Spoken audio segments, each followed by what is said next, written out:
হাতে লা ইলাহা ইল্লাল্লাহু মুহাম্মাদুর রাসূলুল্লাহ লেখা সবুজ পতাকা, কণ্ঠেও একই স্লোগান।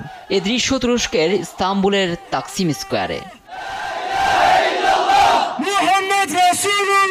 সম্প্রতি তুরস্কে বিশ্বনবী হজরত মোহাম্মদ সাল্লাল্লাহু আলাইহি ওয়াসাল্লাম ও মুসা আলাইহি ওয়াসাল্লামের ব্যঙ্গচিত্র ছাপে তুরস্কের ম্যাগাজিন লেমান। এই ঘটনা ছড়িয়ে পড়তে ইস্তাম্বুলের প্রাণকেন্দ্রে দুদিন ধরে চলছে বিক্ষোভ। মঙ্গলবারও ম্যাগাজিন ও সম্পাদকের বিরুদ্ধে স্লোগান দেন আন্দোলনকারীরা। আমাদের নবীর ব্যঙ্গাত্মক কার্টুনের বিরুদ্ধে প্রতিবাদ জানাতে এখানে এসেছি। নবী মোহাম্মদ ও মুসার বিরুদ্ধে এমন অপমান আমরা সহ্য করব না।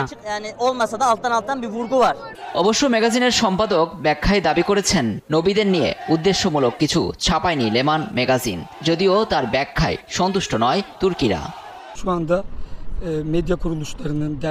এই ঘটনা একেবারে অগ্রহণযোগ্য। ইসলাম বিদ্বেষী মিডিয়া ও ম্যাগাজিন এ ধরনের ব্যঙ্গচিত্র প্রকাশ করে বড় অন্যায় করেছে। জড়িতদের বিরুদ্ধে হুঁশিয়ারি দিয়েছেন তুর্কি প্রেসিডেন্ট রিসেপ তাইপ এরদোয়ান। ম্যাগাজিনের আড়ালে স্পষ্ট উস্কানি এবং জঘন্য ঘটনা রয়েছে। আমাদের নিরাপত্তা ও বিচার বিভাগ এমন ঘৃণ্য অপরাধের বিরুদ্ধে দ্রুত ব্যবস্থা নিয়েছে। প্রশ্নবিদ্ধ ম্যাগাজিনটি বাজেয়াপ্ত করা হয়েছে। যারা বিশ্বনবী ও অন্যান্য নবীদের প্রতি অসম্মানজনক আচরণ করবে তাদের আইনের মুখোমুখি হতেই হবে। এ নিয়ে সহিংসতার পথ বেছে না নেয়ার আহ্বান জানিয়েছেন প্রেসিডেন্ট এরদোয়ান।